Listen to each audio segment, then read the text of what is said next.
Hello, and welcome to another edition of Sree's Sunday New York Times Read-Along. My name is Neil Parekh. I'm the executive producer and guest host and vice president of events and communications of Digimentors. Sree, of course, is the Marshall Loeb Professor at the Stony Brook School of Journalism and co-founder of Digimentors. You might notice today that we're going to be going old school. It's going to be Sree and I reading the paper like we used to about a year or two ago after this incredible run of guests we've had. We're live on Facebook, Twitter, LinkedIn, and YouTube. We're also live on my Facebook and my Twitter accounts. Please like, please comment, please share, please tag your friends. We'll go ahead and get this party started. Again, my name is Neil Parekh, and it is a thrill, as always, to be producing this show. Sree's Sunday New York Times Read-Along has been live Sunday mornings for about 5.5 years now. October was our 5th anniversary, and I've been producing the show for about 3.5 years. We have a great team behind us. We'll share a little bit more about our team in just a moment. But I do want to acknowledge some of the folks that are watching. Deborah Kerr has joined us from Fort Lauderdale, where it's sunny and 82 degrees. Deborah, I'm definitely jealous. It's been a little cold, surprisingly, here in Virginia. Yesterday was a good day. And my mom is watching from Hastings-on-Hudson. Hi, Mom. It's our weekly chat, although it's kind of an odd chat. But at least you get to see me once a week, so that's good. Jonathan Borstein is joining us from the East Village. Thank you, Jonathan, as always. Rajni is joining us from Toronto. Rajni, thank you so much. And our friend Patricia Freudenberg is joining from New York. Patricia, always great to see you. Again, we're live on Facebook, Twitter, LinkedIn, and YouTube. If you're watching on Facebook or Twitter, make sure you hit play on the video. So if you leave a comment, we'll be sure to see it. Gunther is joining us from Vienna, Austria. Again, a testimony to how global an audience we have. And Diane is joining us from Margate, New Jersey, and she wishes everyone a happy Greek Easter. I'd like to share that as well. Happy Easter to all who are celebrating this weekend. And Rian is joining us from Indonesia. Rian, so great to have you with us. I mentioned our production team earlier. We would not be able to put on this show without a great team behind the scenes. Paula Kiger, Steve Taylor, Julia Weeks, and Carla Baranauckas. Every week, and one of the things that's really great about our show is that when we go live, when we're on Facebook, for example, Paula is dropping in links, adding context, engaging with the audience, and really helps people follow the show. We also, we're covering LinkedIn, and we have Carla and Julia filling in as well. Steve has done a great job with LinkedIn. It really is what makes this show possible, and that's how I got my start. I actually started watching Sree's show and randomly putting in links, and it just became a thing, and I started doing it every Sunday morning. So thank you again for a great team behind Sree's Sunday New York Times Read-Along. With that, I'm going to bring on Sree Sreenivasan to join us on the show. Sree, good morning. How are you? I'm great. So good to be here, Neil, and great to see folks joining us from everywhere. I see Austria is in the house, Indonesia, New Jersey. So happy that we can all be together and read the New York Times this way. I do want to acknowledge that it's been a crazy year, and while in America we feel like we can see not just the light at the end of the tunnel, but we can see the exit, I think many other places in the world we are still so worried about what's happening in Latin America and in India, where we hit highs of the coronavirus, including global highs this week multiple times. So there's still so much that has to be done to save countless lives all over the world. And I feel like this is a chance for us to get together, talk about accurate information, and fight the misinformation and disinformation, as we have been doing for now 5.5 years. Absolutely. And it's actually Brian Stelter put it really well in the edition of his Reliable Sources newsletter. I think it may have been Friday night. He talked about the disconnect, the juxtaposition in the U.S. People are getting vaccinated. Pam and I are vaccinated. We're 5 weeks from our second vaccine. I know you've been vaccinated as well. Other folks on our read-along team. For the most part in the U.S., although there are some spots and some flare-ups here and there, people are getting vaccinated. There's some people who don't want to get vaccinated, which I still don't understand. Some people are passing on the second dose. Again, I don't understand that. But generally, things seem to be getting a little better. We're still a little cautious. We're still going to be careful. You should still wear your masks when you are out. But there's a slight return to normalcy. As long as we don't do too quickly and too rashly, hopefully things should be well. But on the other hand, as you were talking about, in South America and of course this week in India, the virus and its variants are spreading without control. And I think that at least for people in the Indian community and South Asian community, I don't know if anyone. That kind of 6 degrees of separation. If you know someone who has been hit, I can't imagine that anyone doesn't know a relative or friend of the family in India who has been hit by the virus. I know several of our relatives, whole families have the virus, particularly near Mumbai. And so it's just tragic to see that unfolding. And we'll be definitely talking about that a little more because there's a story about India on the front page of the New York Times. By the way, speaking of Brian Stelter, there's a good opportunity to tell everyone about Social Media Weekend, which is coming up on May 21 and 22. This is our flagship event about social and digital technology and things you should know, filled with practical advice. All-star guests, including Brian, will be with us. And we have terrific speakers, as you can see, Candy Castleberry from Twitter, Sarah Evans from Seven Strategy, Wade Davis from Netflix, Andrew Seaman from LinkedIn. You don't want to miss this opportunity to meet these folks. Please go to smwknd.com. We'll just have that on the screen right there. You can see smwknd.com and use the New York Times Read Along, NYT Read Along for a discount. It's Friday night and all day Saturday, May 21, 22. And if you can't watch us live, it'll all be recorded and you can participate and have that. So it's a conference that's completely online for the second year. But in the future, we hope that we'll be all able to be together. So SMWKND, it's on the screen right now. Please do check it out. And our executive producer of the conference, Linda Bernstein, will join us later to give us some more of the highlights of the conference. So do join us for that and stay tuned. Absolutely. So why don't we go ahead, Sree, before we jump into the paper, can you talk a little bit about our sponsor, MuckRack? Sure. I want to thank our friends at MuckRack. They are a fabulous company that does incredible work connecting journalists and PR folks and everyone who's interested in the media and works either in communications or in journalism should sign up for MuckRack, get a verified account. It's fantastic. And we'd love to get more sponsors. So please let us know if you'd like to be a sponsor of this show. You can write to Neil and to me, and we can discuss that. So we'd love to have you be part of our New York Times family in this manner. Great. Thank you very much. And here's my MuckRack mug. And there's Sree's mug.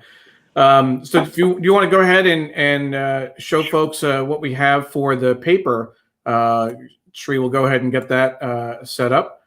And let's see what's on in the front page sections, front pages of all the sections today. Sure. We'll come back to the actual front page in a minute, but let me just walk you through what's in the paper today. And we'll, for the first time in maybe a year plus, we'll be actually going through all the sections, reading the poem in the magazine. We're really going to do this deep dive, old school. The book review cover is The Invention of Miracles, Language, Power, and Alexander Graham Bell's Quest to End Deafness by Katie Booth, and it's reviewed by Andrew Solomon. It should be a very interesting book, so we'll be seeing that. The Sunday business cover is Your Office Called, They Want You Back. Post-pandemic corporate life may be putting the optimism of real estate brokers to the test, and Google lures employees to the workplace again with outdoor meeting areas and balloon walls. I know what an outdoor meeting area is, but what is a balloon wall? I guess we will find out. If anyone knows what a balloon wall is or has experienced it, please let us know. And the real estate cover is In Pursuit of Talent. Airfare, stipends, and even bikes are among lures smaller cities and states are using to attract brain gain to their regions, as people do want to get away from some cities, and that we're seeing that. We see comments coming in. Ellen says, hi from New York City. I've been following what's happening in India. I'm pulling for you all. So sad and tragic. Yes, I have friends there, but you all have close family. That's absolutely right. Sunday Styles cover, Afterthoughts, looking ahead to a future beyond the pandemic with plans and proposals for a more fulfilling life. This should be interesting. Here are some ideas. Shut it down. Let there be lunch. Say no to going. Stigmatize the internet. Those are all provocative, so we'll see what those ideas are in Sunday Styles. The Sunday Review cover is Virgin Atlantic's Incredible Ride.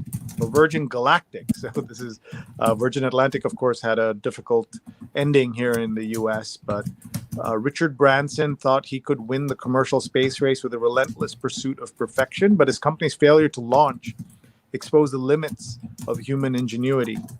And of course, now he has much more competition in the rich guys running space programs, including Elon Musk's SpaceX and Jeff Bezos's Blue Oyster. What is it called? Blue Oyster, I think. I have to try and remember that. And the New York Times Magazine cover is The Secrets of Longevity. So I know lots of people will be interested in this. This is the health issue. And Stephen Johnson on how humanity doubled its lifespan in 100 years. We have other stories, how to grow old, who gets to grow old and why, and just how old we might become. That's the stories all around health and longevity. Look at that cake, a very crowded set of candles. And let's go to the Metropolitan cover. Remember the print section. The only, I think, folks who subscribe to print get the Metropolitan section. Some of these stories end up online, but not packaged like this. People get a print in the New York City area. For caregivers, a tough decision. Issues of rising age and falling pay greatly affect at-home assistance for those deemed medically fragile. The heartstrings come into play too. So this is an interesting story. In the long march to legal pot, in his quest over the years, Dana Beal led protests and went to jail. Now what? As, of course, New York and so many other states start to legalize marijuana.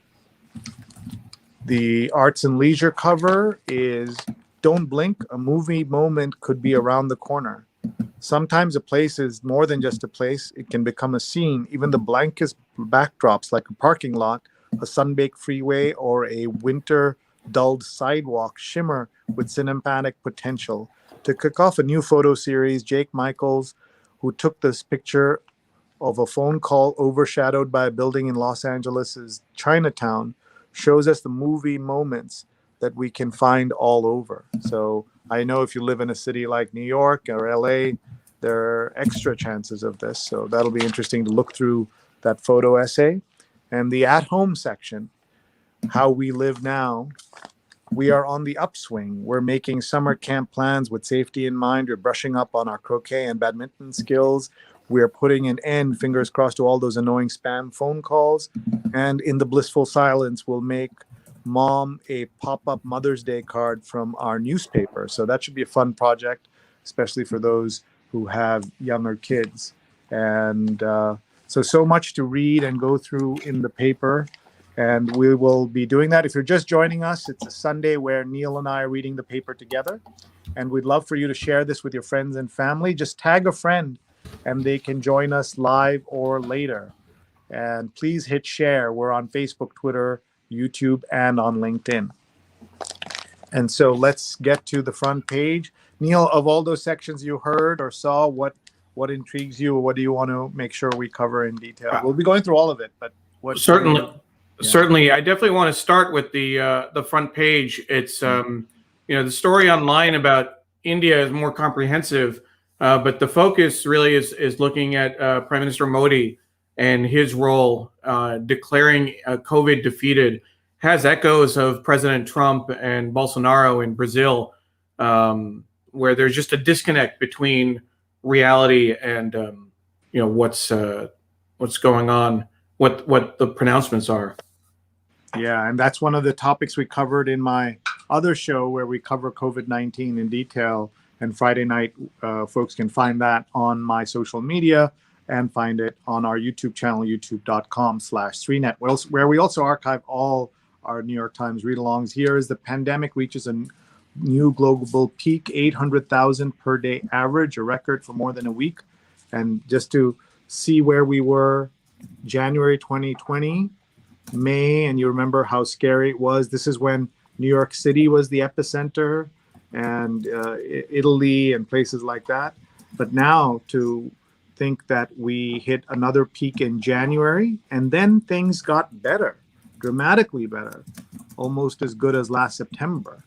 But then it's risen again. Of these 800,000 per day average, 400,000 of them are in India. And that's why you're seeing here the hot spots and what's happening. And even as bad as India is, you can see it's worse in Latin America. And even Mongolia is pretty bad. But you can see that some other places are much lighter in terms of the color here and what's going on. So just very powerful and sad situation right here.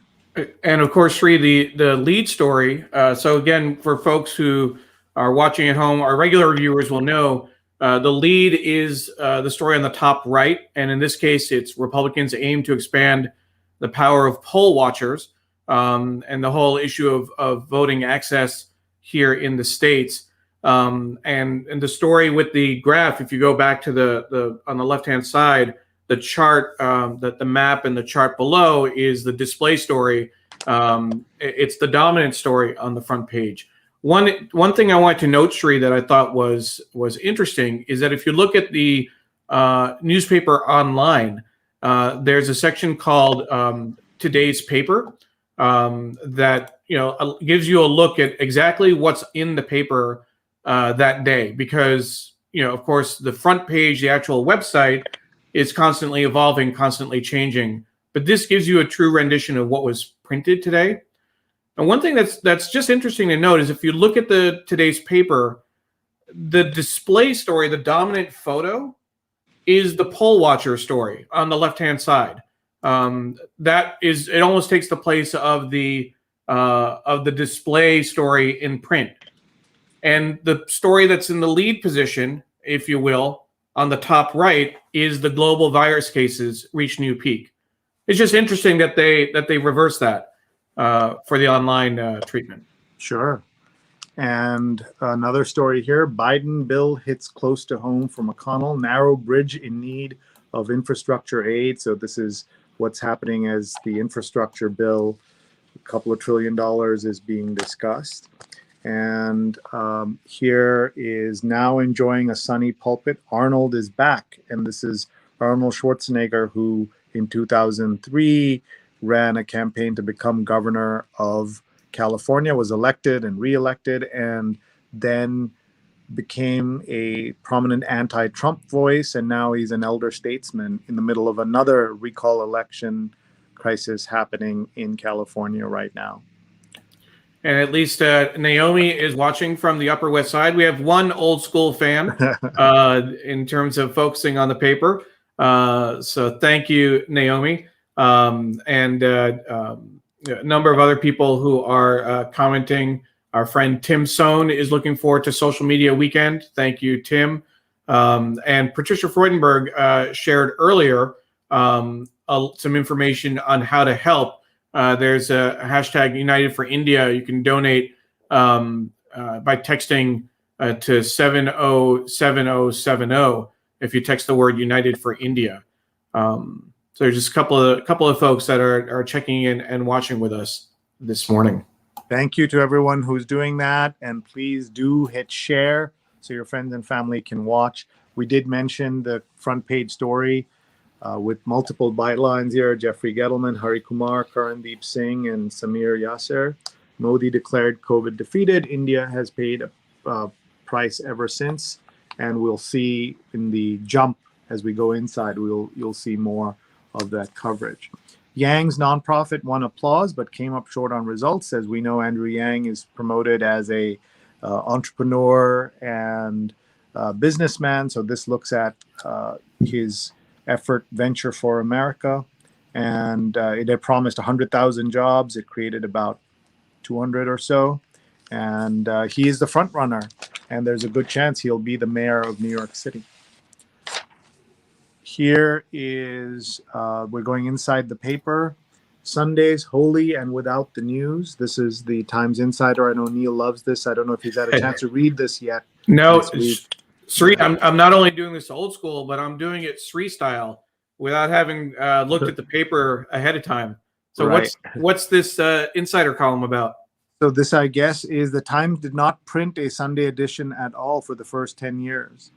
And then they did one on, and then they started doing this afterwards.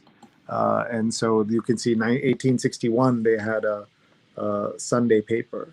In many countries, they don't have a Sunday paper, or they take off a holiday, not a Sunday paper, but they take holidays off, Christmas and things like that. The New York Times publishes every single day, even though they have announced that they're giving kind of mental health days for all their staff. They will still continue to publish every single day. And the headline from 1894, Coxey silenced by police. Jacob Coxey, an Ohio businessman, led what historians regard as the first significant protest march on Washington, a demonstration the previous day that sought federally funded jobs for unemployed workers during the Depression of the 1890s. Isn't that interesting? So that was the first march on Washington, and we've had so many since.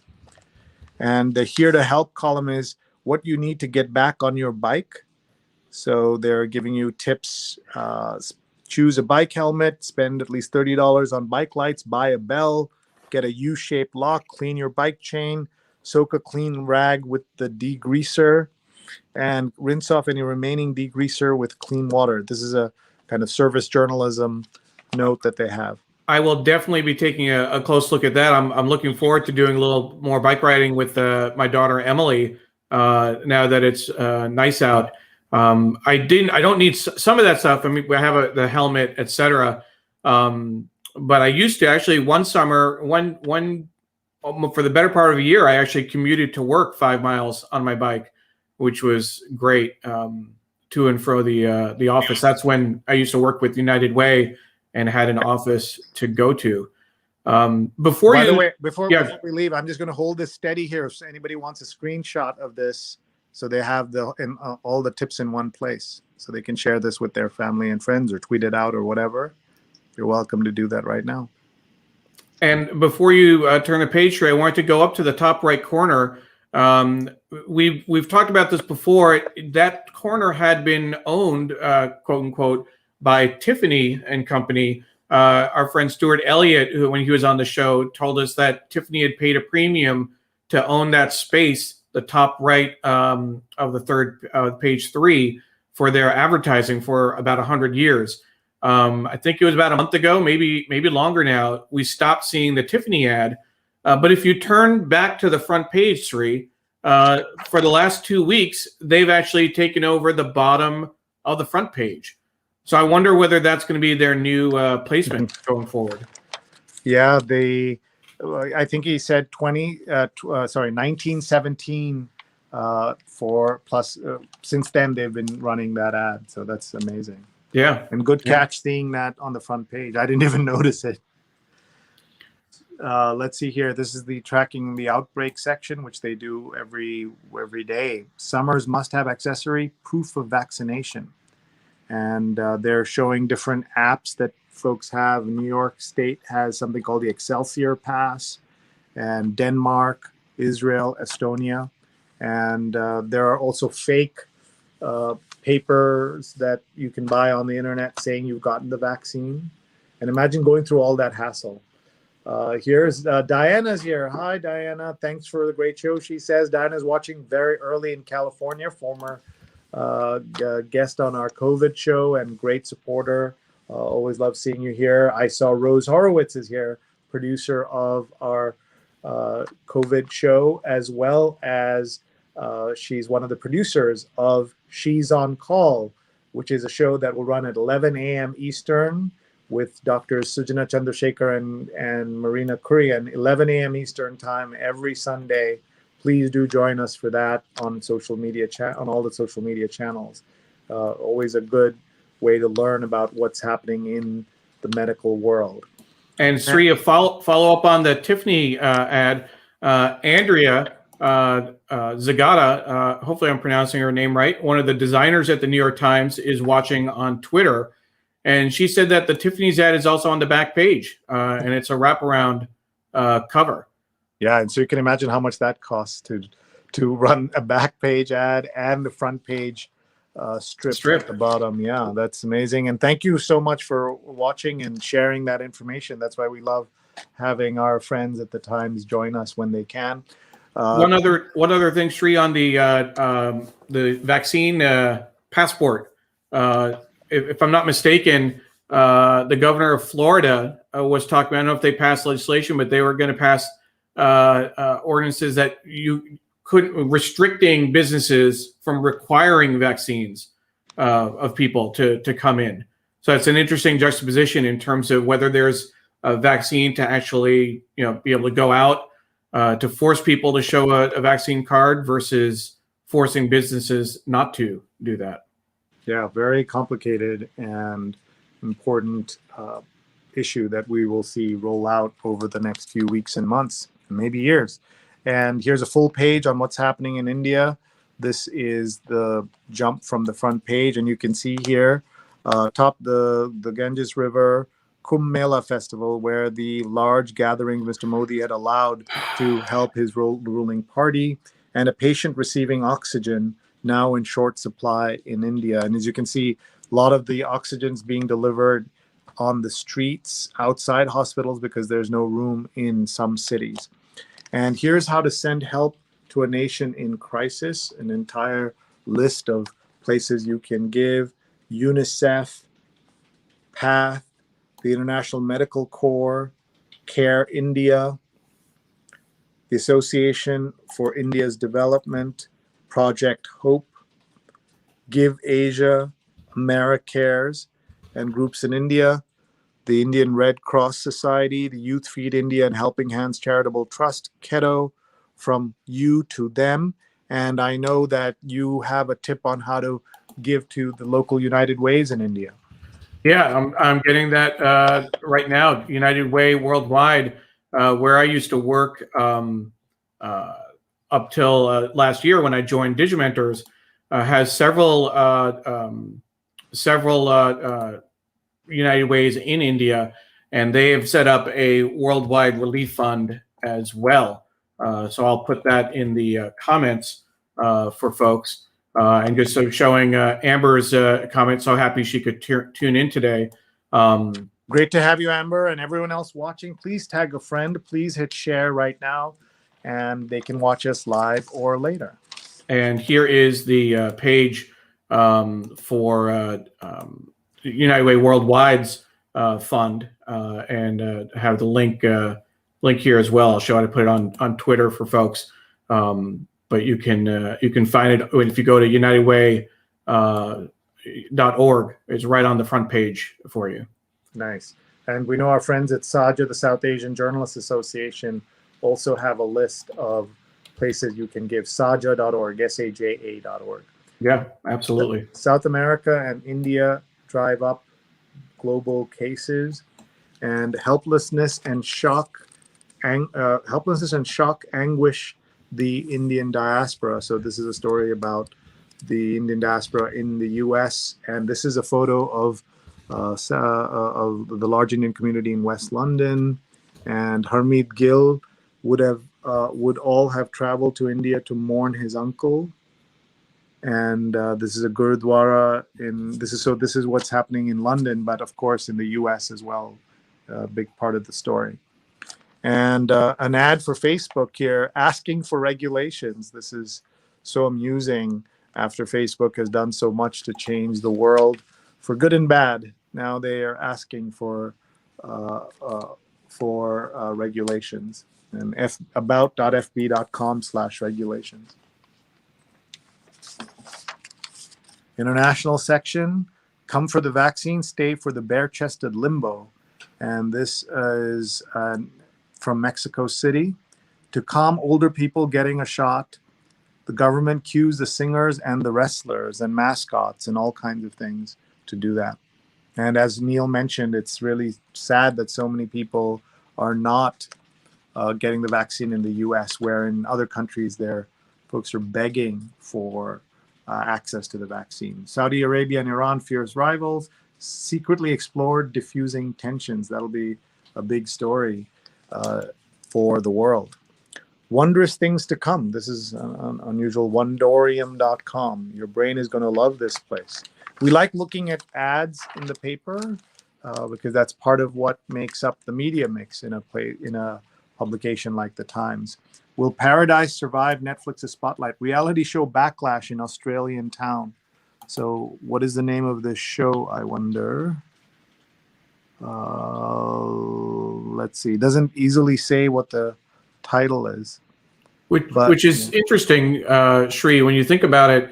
When you have a story like this, it seems like it's less of an ad if they don't put the title in the headline or in the MuckRack at the very top. It makes it a little bit more focused on the journalism, I think. Yeah, I think so. And then finally, you have to look for it, but it's not very helpful to your reader if you're just in a rush, or you say you have a friend who may have mentioned the show, and then you can tell your friend, "Oh, I read this article about it." So the show is called Byron Bays, Baes, a play on Byron Bay, the town that is featured in this. So Byron Baes is the name of the show. Interesting. Anyone who's seen it, let us know what you think. Germany to return art stolen in 1897 to Nigeria. Downing Street scandal erupts over purportedly expensive wallpaper. Johnson's fiancée thrust in spotlight.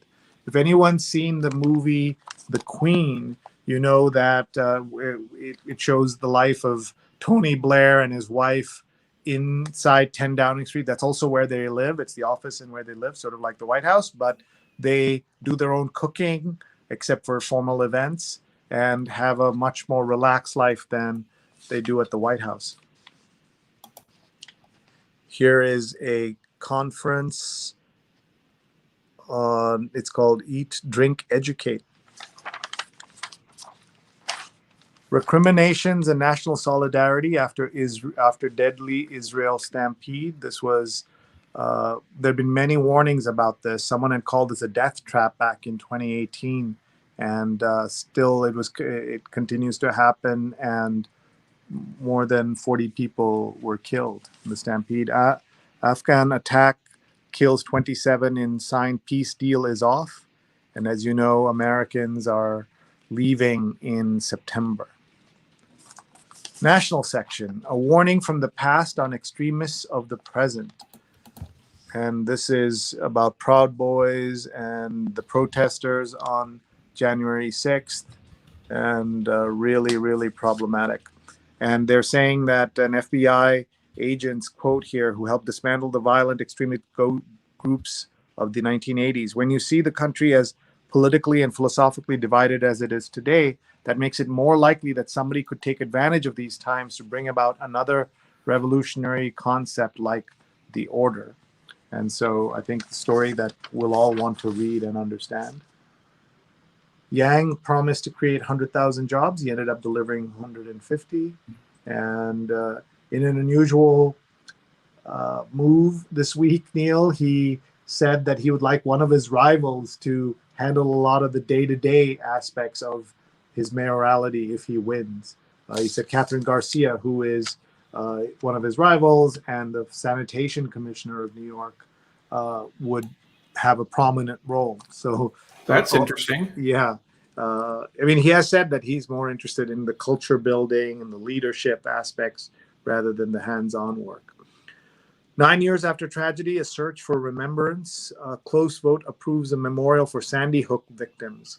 And Neil, I remember right after Sandy Hook, when those little 6-year-olds got killed, that I was sure something would happen about gun control in this country. But we know that this got hijacked by misinformation, disinformation, people saying it was a false flag operation. There were actors that were shot on camera, things like that. And now they're trying to do more for those families and the victims. Sree, I'll tell you, Sandy Hook happened in December of 2012, and I mean there have been several mass shootings, several school shootings before and after that, but that one hit particularly hard because Pam was pregnant at the time with Emily, and I remember just being it hit me so differently than the other shootings that took place. The shooting at Stoneman Douglas High School in Parkland hit home as well, and we had a chance to interview 2 of the students for a read-along episode in Baltimore around the March for Our Lives.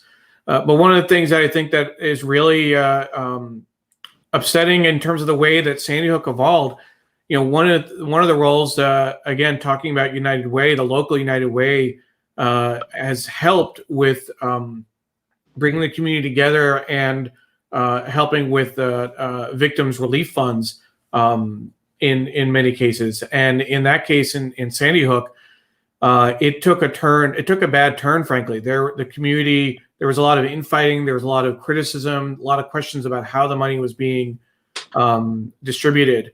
And it just shows how fraught this issue is about not just in terms of gun control, but compensation and how communities respond afterward. One of the things that I know United Way was pushing for was the long-term impact and the traumatic long-term trauma that people would be feeling. And that got all wrapped up in politics and recriminations and the back and forth. Just tragic on so many levels. Yeah, really, really sad. And I remember, Neil, after the Las Vegas shooting, where a whole bunch of country music fans were shot and killed, I thought, okay, maybe this is where this will there'll be something done, because after all, this is the gun control, the pro-gun lobby audience. But nothing happened. They banned bump stocks, which are just one part of the issue, and still we've seen so many shootings since then, and since then in the shootings a year. In the last 2 months, Atlanta, Indianapolis, the Sikh community in particular, the Asian American women in Atlanta, the grocery store in Colorado. I mean, it just never ends. No. NASA's Mars helicopter receives a new mission. And I think a lot of people have been so excited about that story that we could get the machine to Mars and then get it to fly there, which is pretty cool. And here's Arnold Schwarzenegger. As we said earlier, he is now an elder statesman. This is with his dog, Cherry. And here is widow faces runoff in Texas for House seat. New Jersey county ends jail contract with ICE. A lot of people have been wanting to to see that ending. And teacher suspended after racist tirade. So this is a New Jersey high school teacher has been suspended. And the Great Books Summer Program, online and on campus. Reminder, call your mom. Mother's Day in America, which is often a different date than other countries, is next Sunday. And that's a good time just to mention to our viewers that this year we're going to be taking Mother's Day off. We're not going to have a show on Sunday morning. The last several years, we've been away from our respective partners, and this year we get to spend some time with Rupa and Pam, which is nice, and the rest of our team as well. So we will not have a show next week, next Sunday, but we will be back on May 16th. Very excited to have Sunday off and, of course, to be back on May 16th. So please do join us. Then Diana says every day is Mother's Day. In fact, the quick thing about this, Diana, is that in India, they have Children's Day, and in America, they have Mother's Day. Mother's Day has now become a thing, a little bit of a thing in India, but it wasn't there before. And so the joke was, in India, every day is Mother's Day, and in America, every day is Children's Day, so you don't need those holidays, the way society works. So, but happy Mother's Day in advance to Diana, Paula, and everyone who's watching. Okay, Linfield University fires professor who spoke out about misconduct cases, and the president of this university has an unusual name, Miles K. Davis. So imagine going through your life as Miles Davis. That must be fascinating. I have a friend whose name is Kofi Annan, not the former Secretary General. So we'd say he'd always get good dinner reservations in any world capital. Trump rules for drone strikes are disclosed. So there's the first time that that's happening. And alarm at GOP push to expand power of poll watchers. Warren grapples with election loss in new book. This is Elizabeth Warren has written a new book called Persist that explains, in her view, how and why she didn't become presidential nominee or vice president either. Warren Buffett's empire shows rebound from the pandemic, as all the billionaires have been doing, most of them anyway. And there's a story about that. And U.S. oil executives released to house arrest in Venezuela. And Newsmax, one of those smaller news channels that had peddled baseless claims of voting rigging, has now apologized. And I'm glad that they've done that, but it's too late. Something like 70% of Republicans believe that Biden did not legitimately win this election. Just horrifying that would be the case. All right, let's look at. I was going to say, Sree, it's kind of interesting just to bring up that point about Republicans not believing the election results. There's a tie-in. I watched a movie, Without Remorse, a Tom Clancy movie starring Michael B. Jordan, and there's a little monologue by one of the characters that's saying the reason we need an enemy, reason we need a Soviet Union in this case, a strong enemy, is because it gives something for America to unite behind and have a common foe. In the absence of that, that's their explanation. In the absence of that, we're turning on each other, and that the partisanship and the disbelief. I mean, just that idea that 70% of Republicans, and it's something like 97% of Democrats, 67% of independents believe in the election results. But to have that kind of juxtaposition is just startling. It doesn't look like we've made any progress with the end of the election with January 6th. It doesn't seem like we're moving forward at all. Yeah, very sad that that's the situation here. Ellen says, my mother did not celebrate Mother's Day. She said, I should be good to her every day. And Patricia says, happy Mother's Day in advance to the girls behind the scenes and viewers of New York Times Read Along. And here we are at the obit section. Olympia Dukakis, a famous mother in the movie Moonstruck, where she was really great. Oscar winner and scene stealer in Moonstruck dies. She said that people still come up to her and recite lines from the movie, including "Your life is going down the toilet" and things like that. And she was first cousin to Michael Dukakis, who ran against George H.W. Bush in 1998. And when she won her Oscar, her last line of her thank you speech was, "Let's go, Michael." And of course, he did not win that election. And this is a scene from Moonstruck. Have you seen Moonstruck? Oh, of course. I mean, it's great New York classic. Yeah. Yes, great New York movie, and Olympia Dukakis's character really did steal the show. But Nicolas Cage and Cher, Dick Danny Aiello as well. Great movie. Thomas Estes, 75, barkeeper who made tequila a star. Some of you who have been out for dinner with me know I'm a big fan of I don't drink a lot, but I drink a little bit of margaritas. I get drunk off the salt of the margarita glass. But so I have to be grateful for this person who helped make tequila a star. Feeling fenced in, he gave up teaching and opened a Mexican restaurant in Europe. Laura is saying Moonstruck is one of her favorites as well. And Muckran just says that the Moonstruck Diner survives at 30th and 3rd Avenue. Thank you for joining us, Muckran. Oh, always nice. Good to see you.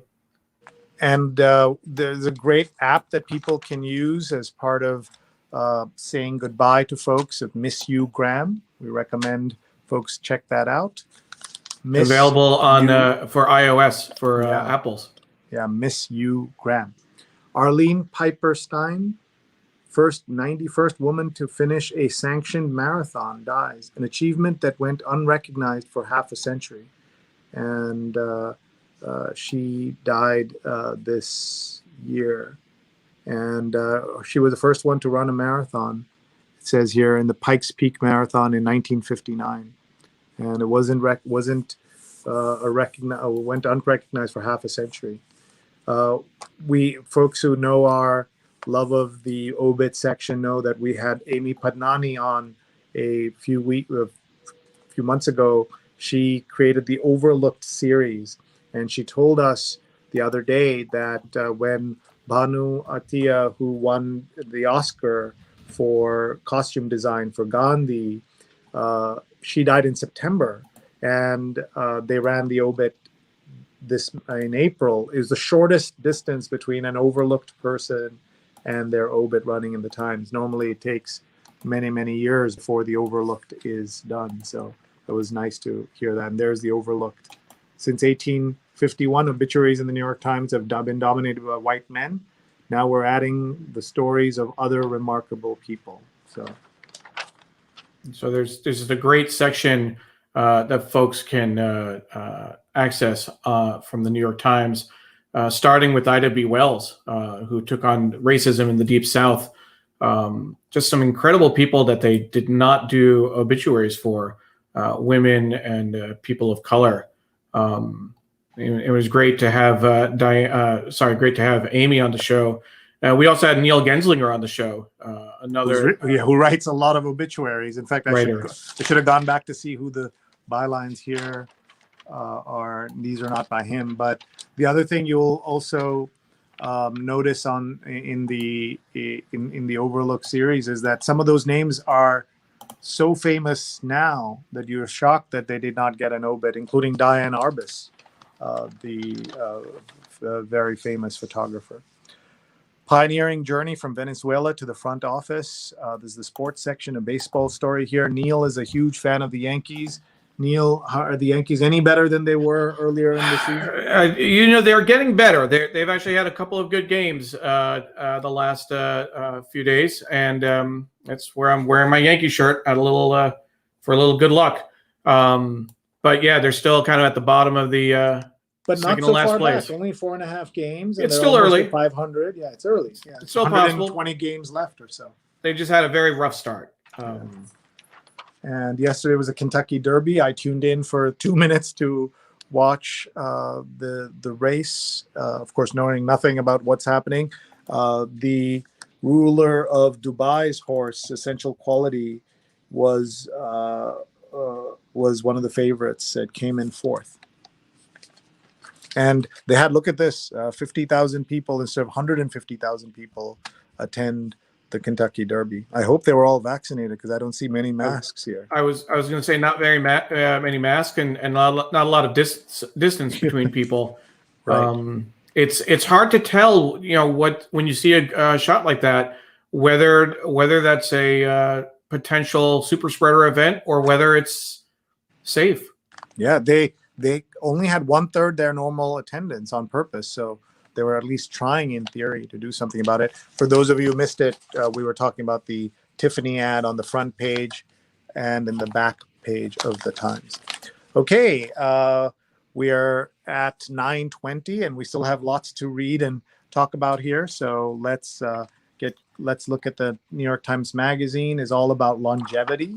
Yeah, and a special issue about the past, present, and future of the human lifespan.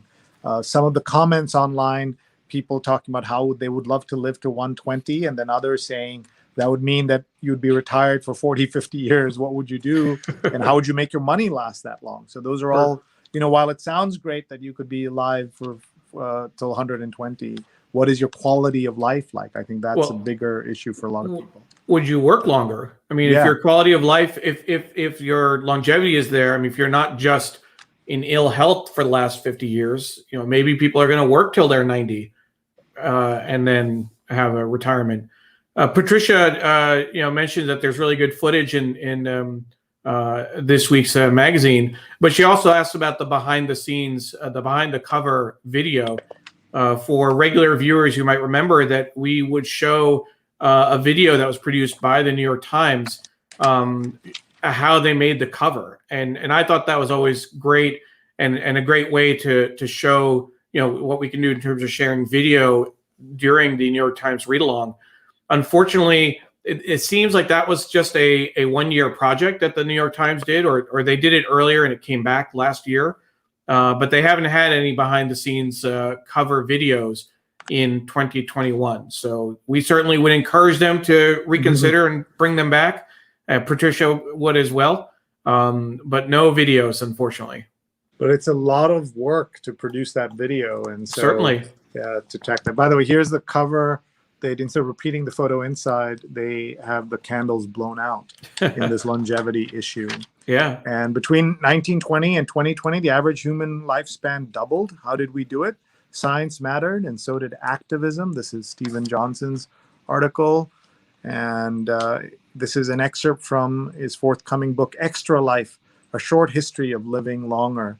Another book about this topic is by my former Columbia colleague, Jonathan Weiner, about living longer.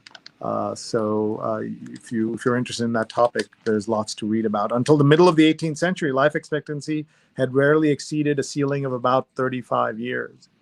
And here is a 17th century Ottoman manuscript preparing to treat a patient suffering from smallpox. And for everyone who's anti-vax, the reason we have the ability to live so long is because of vaccinations and early inoculation methods in China, as documented in a 1913 history of vaccination. And we're getting a couple of comments here. Mark Lee is saying hello to both of us. Hi, Mark. Mark, thank you for joining us. And my sister is joining from the West Coast. It's early in Seattle, 6:30. Thank you, Amy. Hi, Amy. And we have, who else? I saw, sorry about that. Ron Thomas, greetings from, I'm assuming Dubai, but I realize that Ron is traveling again a little bit, so he may not be in Dubai. We'll see. He was sitting right here on this table, at this table last year at the beginning before the pandemic. Right. We had a great episode with him. Last January. Yep. And when we were talking about that longevity comment, my sister weighed in that she can imagine me working until the age of 120. I don't know if we'll be doing the read along for that long, Sree, but we'll see how things go. Yeah, I can see that as well. Gaps in life expectancy are closing worldwide, but they remain stark, including some within countries. Here are scenes from the global fight for lifespan equality. And no one can say just what the future holds for Crispin Brake, who was born last month in Bwalia District Hospital in Malawi.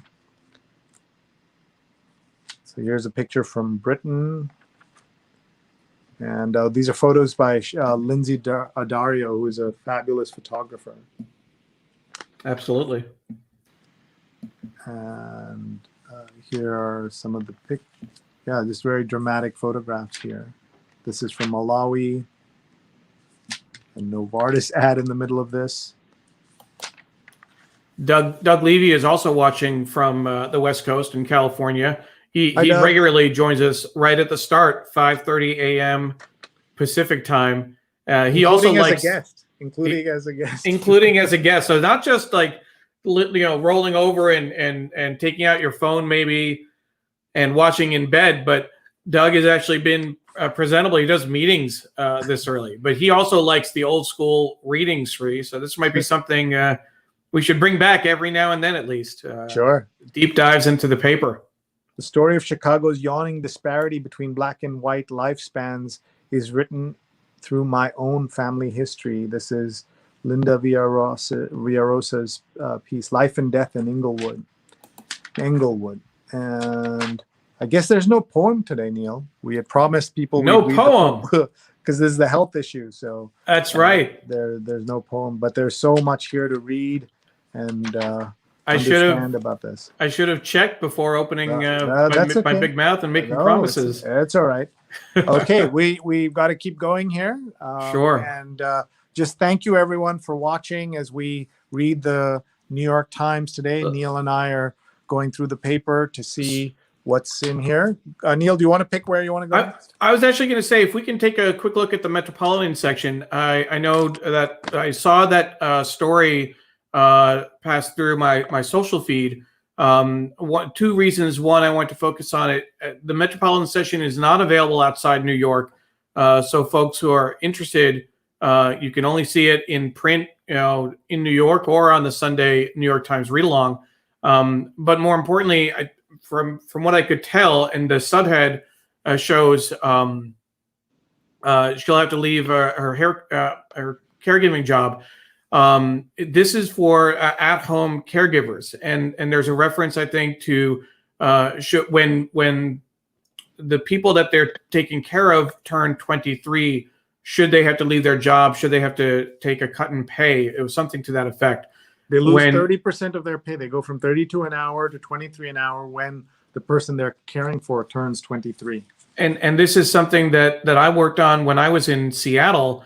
I worked with a union, Service Employees International Union 775, that represented home care workers, and there's a big I think a big debate around that, and a little bit of a misconception. A lot of people who are home care workers take care of others. They go to their homes so that people can stay in their homes. There may be that people are older or frail, but some people with traumatic brain injuries or severe physical disabilities. But a number of people are also family caregivers. So when I knew several people, for example, one mother, her daughter was hit by a stray bullet by gunfire and had a severe injury and was left at home.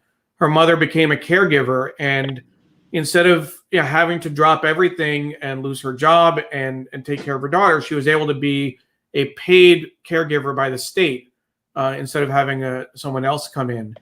Caregivers really do incredible work, and just this idea that they'd have to take that kind of a pay cut after their charge turns a certain age is really troubling. Yeah, very sad that that's the situation. Thank you for that, Neil. And we're still looking at the paper. Mask rules relax. but New Yorkers, not yet. We saw lots of people out yesterday wearing masks in New York. I was happy to see that. A lot of them clearly would have been vaccinated, but they still wore a mask outside. No parking on sidewalks unless you're NYPD. And the long march to legal pot is over. And what does that mean for a very well-known activist in New York? Okay, where would you like to go next?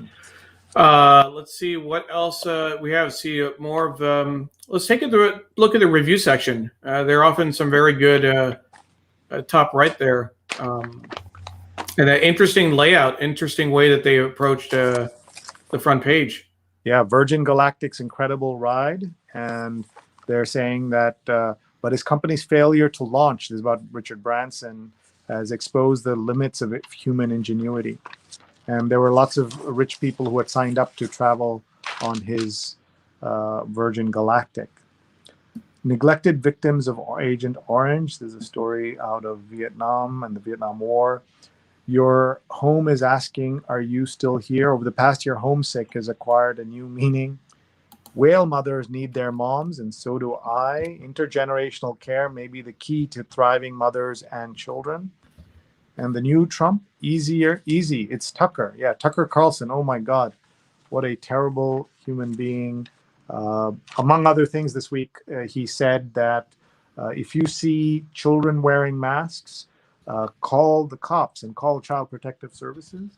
And he also said that the Immigration Act of 1965, which is a reason why people like Neil and me and so many millions of other people were able to come to this country, was one of the worst attacks on American democracy. And he still not just has a platform, he has advertisers, and they should be calling him out on that. But he just says so many horrible things that we just accept it and move on, or at least not do anything about it. And that's such a problem. Here's a big essay about how the N-word became unsayable. Often you'll see white people saying, why can't I say it? Maybe they should read this essay. The evolution of the slur's use tells a story about what our culture values. And Sree, before you turn the page, I just want to point out that graphic is really interesting. Look, almost designed as if it was a element on the periodic table, with the vertical pipe. And and the cursor of or cursor, computer, I guess. You have a computer about to keep going. And they survived COVID. Now they need new lungs. And this is why when people say, oh, I can survive COVID or I've survived it, the reason to get vaccinated is so that even if you do get it after getting vaccinated, the chances of being severely ill is a little less. And so that's important, or a lot less. A call to national service. And this is, by the way, they have now stopped calling this the op-ed page, opposite editorial. And now they just these are the opinion pages in the Times. That was a big change that our friend Katie Kingsbury announced this week, the opinion editor of the New York Times. Do they actually have the word guest? I think they changed it to guest essays. Yeah, but these are all internal writers, so they don't have guest essay on a Sunday, I guess, because the rest of the rest of the review section is all guest essays. So on a weekday, you would see guest essays here. Sure. When wokeness becomes weakness, and FDR, that's Ross Douthat, Nick Kristof, FDR transformed the U.S., Biden could too.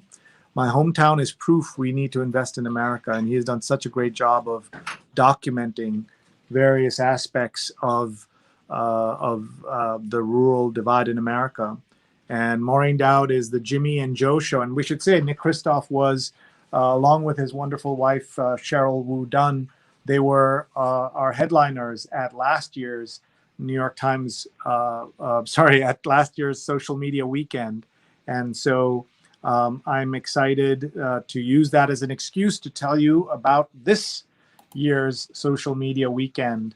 And this is one of many graphics you will be seeing on smwknd.com. You can see we have fabulous speakers from Twitter, Netflix, LinkedIn, and so much more. And we'd like to bring on stage our executive producer of Social Media Weekend, Linda Bernstein. Linda, thank you so much for being here with us on a Sunday morning and for all the hard work you've been doing with Social Media Weekend.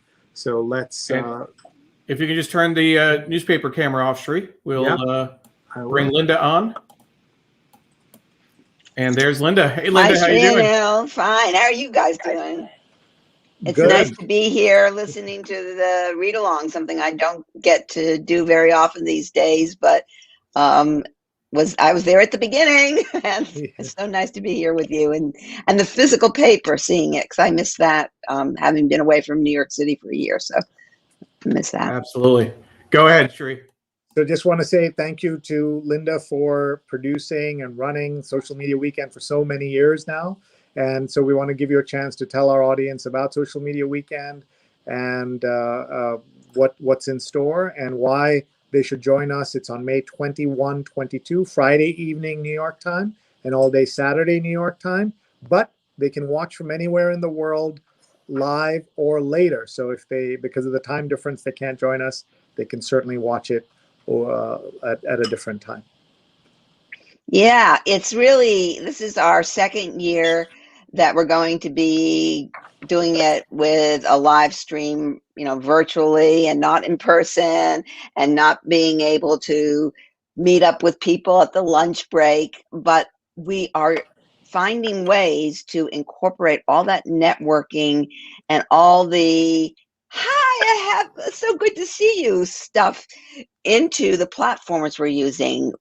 For the main day, for Saturday the 22nd, we're using an exciting new platform called Huva, and it's what the chief feature of it is that it enables people to network on it. When you get your ticket and sign up early, you can start arranging for, if there's someone else attending to whom you'd like to speak, you could start arranging time to speak with that person. You can do it on the platform. And the great thing is that last year, when on a dime, we just turned, and in 10 days, we changed from an in-person conference. We were supposed to be at Pace University in downtown New York City.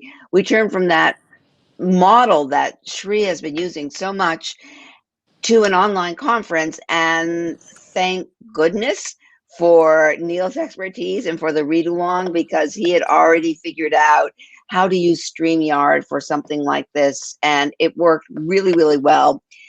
This year, I mean, what Neil and his crew know about live streaming has gone from like this to way up there. And so what we're going to be able to do this time is bring you even more. There are going to be concurrent workshops and panels, like we're having a workshop on how to TikTok, and there's going to be an unusual workshop on newsletters. We're going to be speaking to 3 top newsletter people in the United States, and it's going to cover how you get the editorial, and then how you decide what you need, what platform you use, and then how you market yourself. I mean, a lot of people are writing newsletters these days. So with the concurrent sessions, you have to choose. Well, you can jump from one to another. You can't watch both at once unless you have 2 computers, but or a computer and your phone. But you can.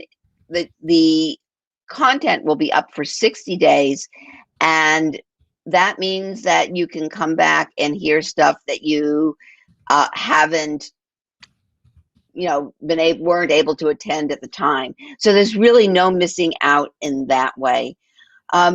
It's really wonderful, the mix of styles we're going to be able to use, and that will help keep you in your seats by giving breaks here and that now, like that people are calling biological breaks. And we just not only does that mean you can go powder your nose, but it means that you can get up and stretch And we're being very conscious of the idea that being on video calls and video chats all day is not good for us, and that we need breaks. The same way that when we were sitting in offices, we would get up every now and then and go to the water cooler or get a cup of coffee.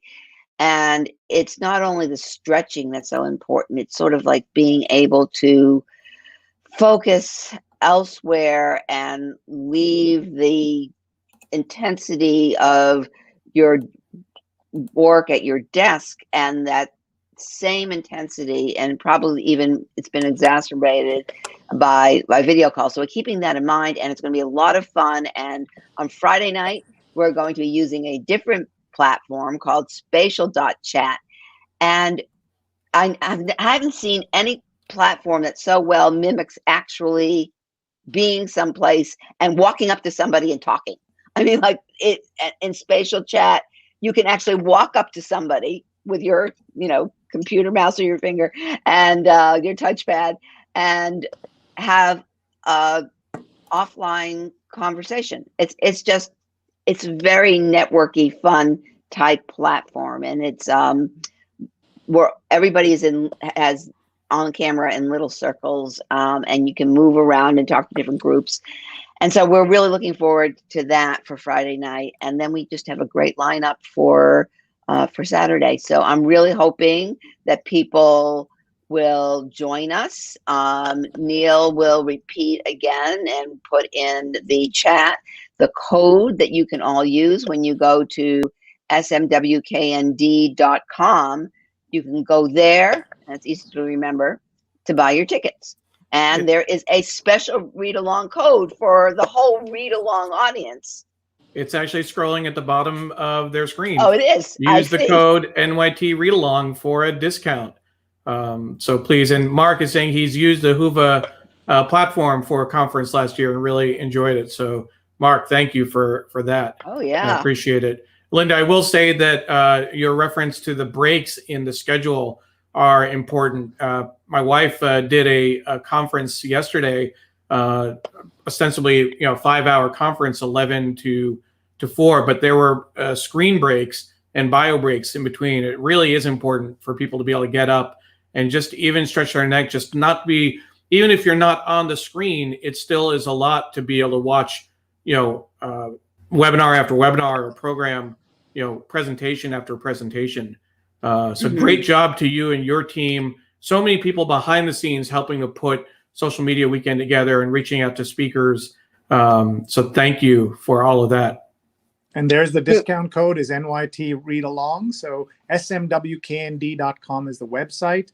And we have a list of speakers there and so many great folks from big organizations like LinkedIn, Netflix, and Twitter are going to be there helping us understand the media landscape, the digital and social landscape. So please join us.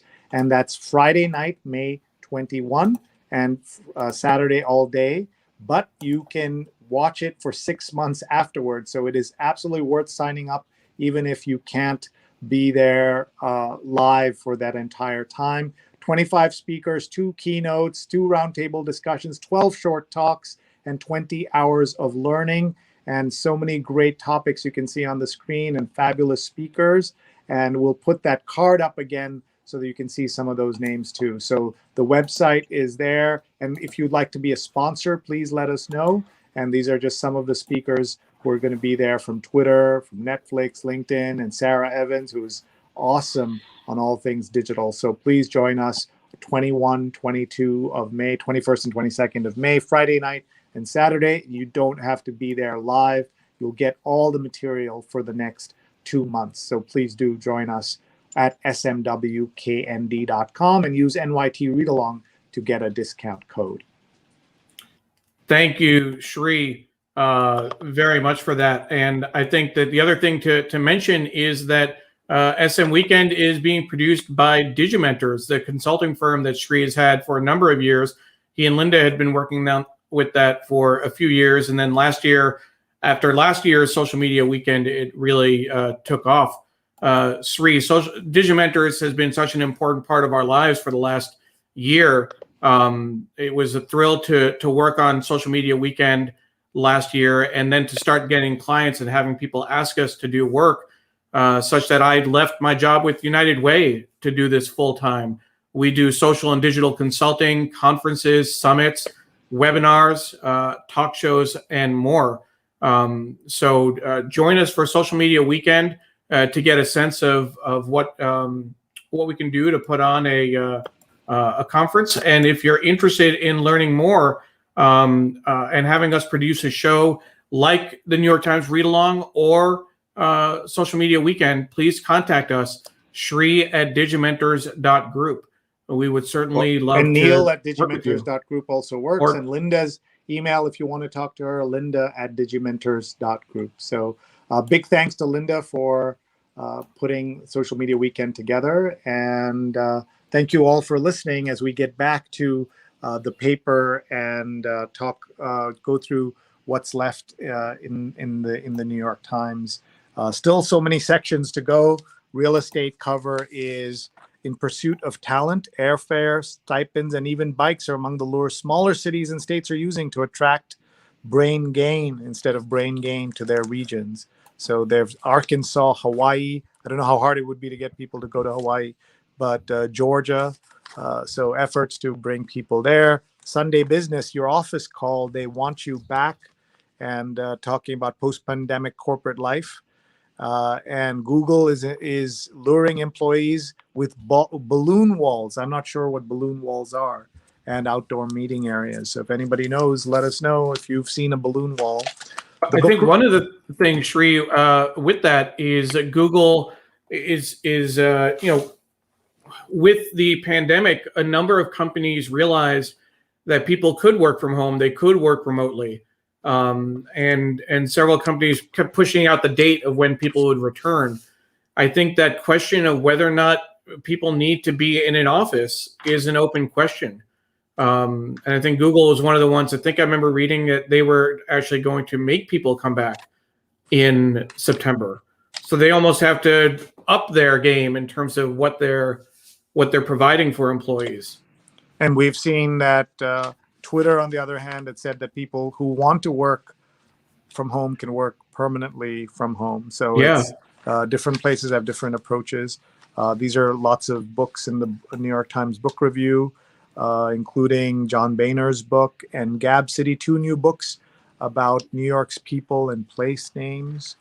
And The Ultimate Problem Solver, The Bomber Mafia, A Dream, a Temptation, and the Longest Night of the Second World War. Malcolm Gladwell, who has a very popular history podcast now, History Revisited, is now writing. Yeah. Sorry, Sree. Paula found the explanation of balloon walls, cellophane balloons that can inflate to provide privacy in an office. So that's an interesting tidbit. What does that look like, and what's the point? I'm not sure I understand. So it's like a pod, like a cone of silence. I would guess that because a lot of offices have gone to the open office concept, right? So you don't have offices indoors, but if you can, so I guess that's a balloon wall just to create a little bit of privacy, almost like a partition. That's so funny. I understood it as you would be inside the balloon, like a little cage. So instead of putting up permanent walls, these are walls you can drag and move around. You were thinking as a protective bubble, not exactly. as a partition. Yeah, exactly. So these are partitions. So interesting. And people are going to do all kinds of things to make that happen. Let's just see bestsellers. I have not read probably any of these, but the fiction bestsellers: Ocean Prey by John Stanford, The Hill We Climb by Amanda Gorman, the poet laureate, or Young People's poet laureate, and who stole the show at the inauguration. The Devil's Hand by Jack Carr, The Four Winds by Kristen Hanna, and Where the Crawdads Sing by Delia Owens. 126 weeks on the list, which is a long, long time. And nonfiction: On the House, John Boehner, Empire of Pain by Patrick Radden Keefe, about the Sackler family and their pushing of Valium and OxyContin. The Codebreaker by Walter Isaacson, and Broken Horses by Brandy Carlisle, and one more book, The Body Keeps the Score by Bessel van der Kolk, How Trauma Affects the Body and Mind and Innovative Treatments for Recovery. So that's the book review, and there's a book review podcast. I didn't know that. I want to give a few shout outs. Carol King is joining us from Tampa Bay.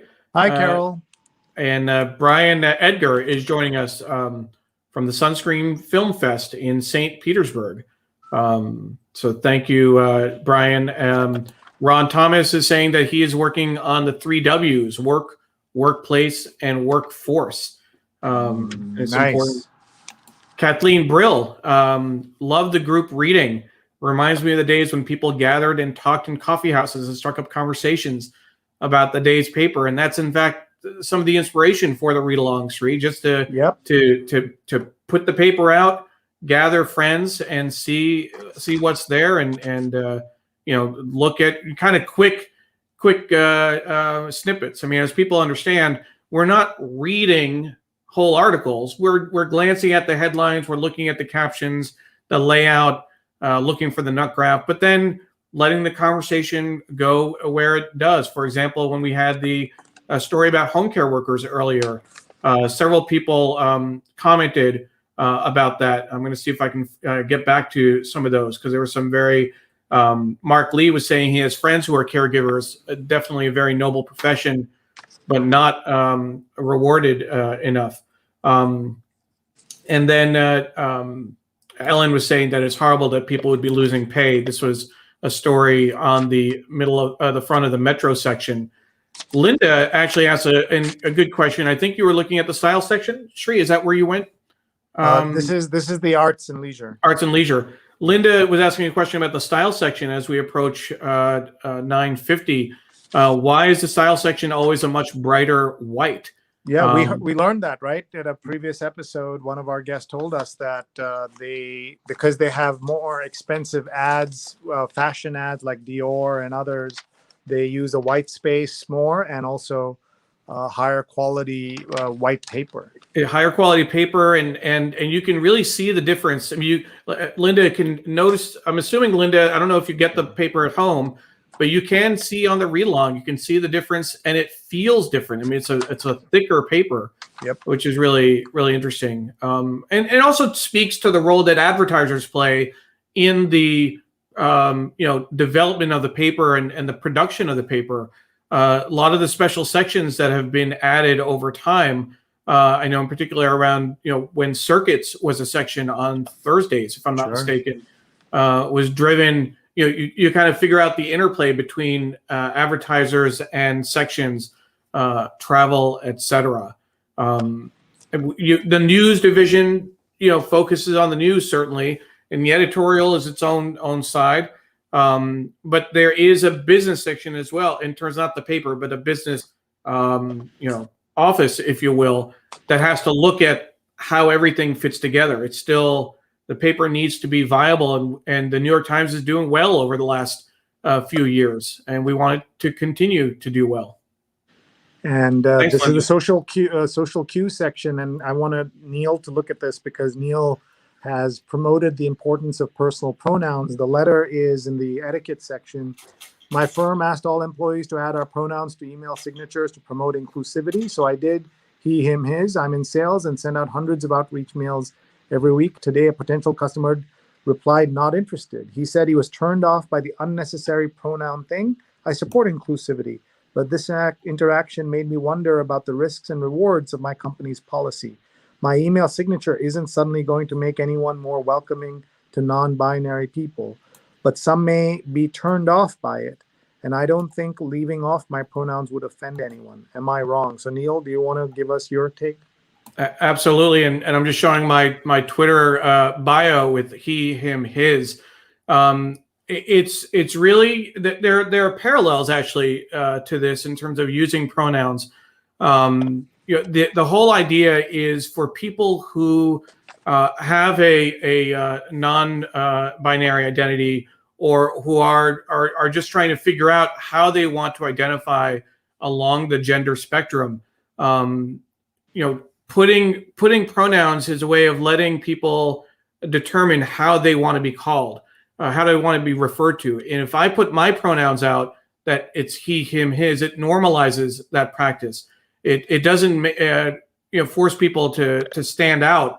If someone who maybe presents visually as a woman, but would prefer to have different pronouns that don't match their the gender that you might assume, if they're the only person who has to put out their pronouns, then it really puts a spotlight on them. It's similar to if you take a really extreme example, when Jews were asked to wear yellow stars of David, if that's a way of identifying people under Nazi Germany. If everyone had put on a star, you wouldn't be able to tell who was Jewish and not. And in fact, on Twitter, I think this was about 2 years ago, Sree, maybe longer.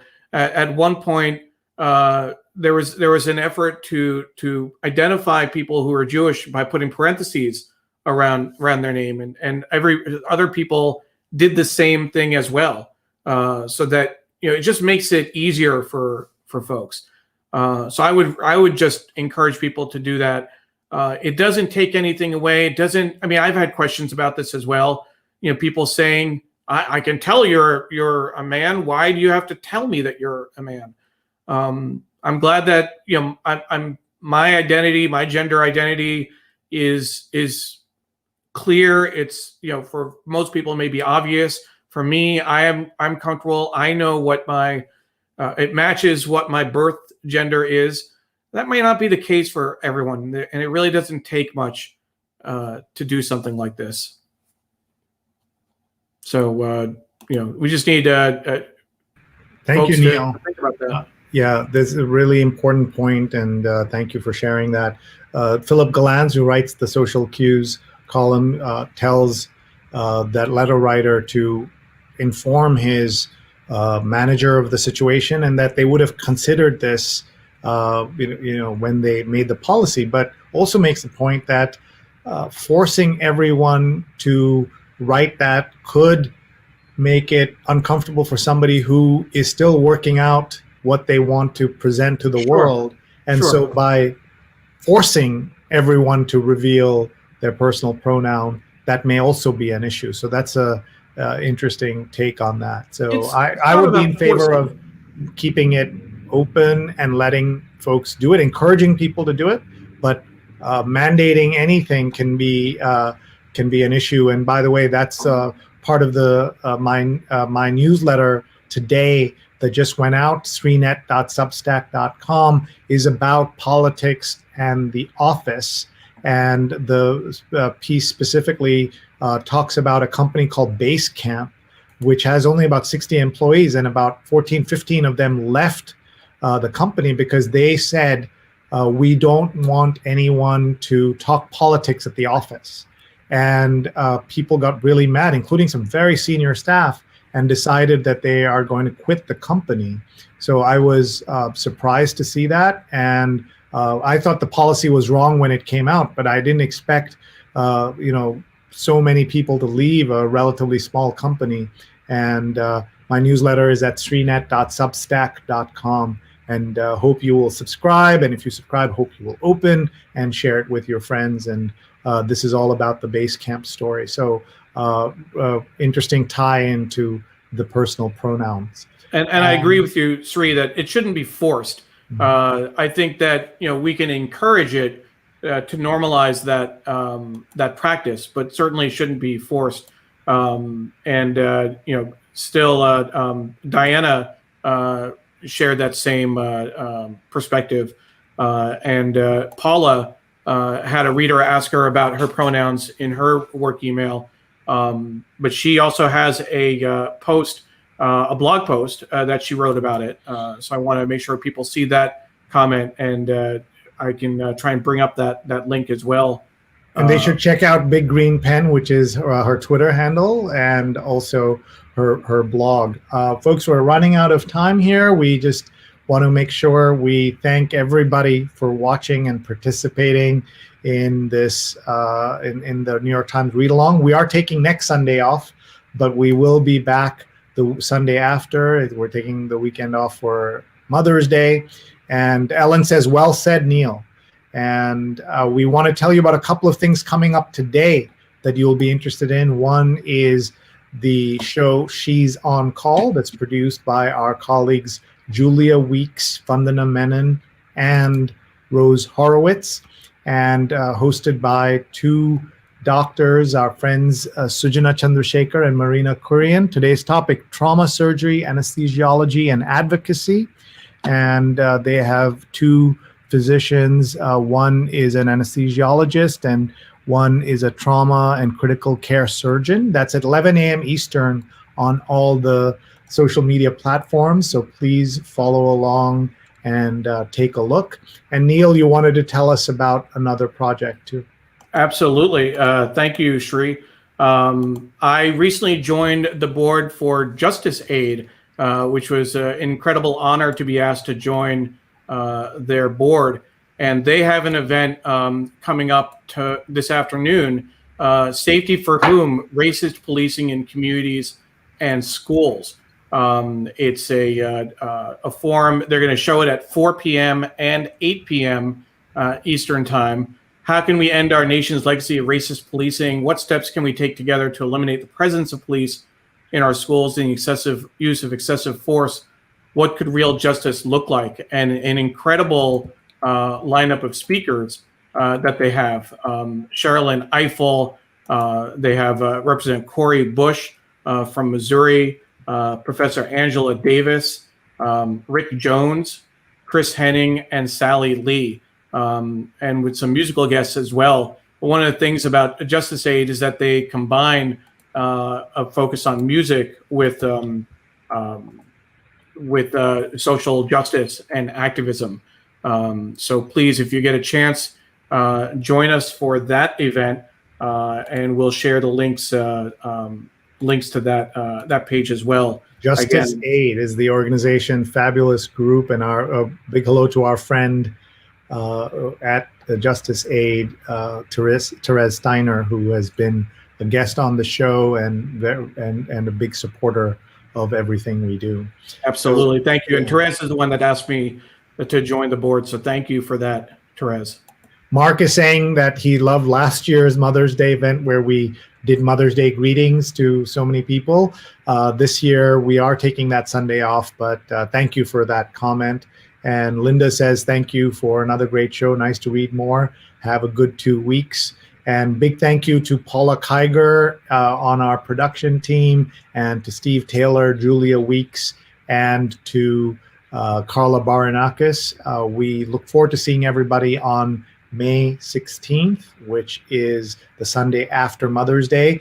The show will restart on all the social media platforms, so please tag a friend and they can watch live or later. And also a reminder that Social Media Weekend is May 21, 22, smwknd.com. Use the NYT Read Along discount code. And please tell your friends. It also makes a great Mother's Day gift. Go to smwknd.com and or a gift for a grad. Anyone who wants to learn more about social and digital media should attend. I learn a lot from this conference, and that's why we put it on every year to help teach everyone. smwknd.com. And speaking about our team, Paula Kiger, Steve Taylor, and Carla Baranauckas, I want to give a special shout out to the Local Connection newsletter. The Local Connection newsletter is put out by the Center for Cooperative Media at Montclair State University. Each week it offers story ideas and pro tips for journalists.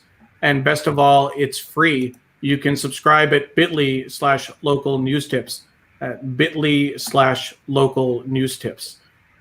So with that, Sree, I think that we can call this old school New York Times read along to a close. Thank you everyone for joining us. Ron, Thomas, thank you as always for your support. and Diane as well. Jonathan Borstein calling it a nice, relaxed show. I think it was, Sree. We weren't trying to cram in so much great conversation and great interviews, books that our guests have written, and look at the paper at the same time. And we still didn't get to everything. The at-home section.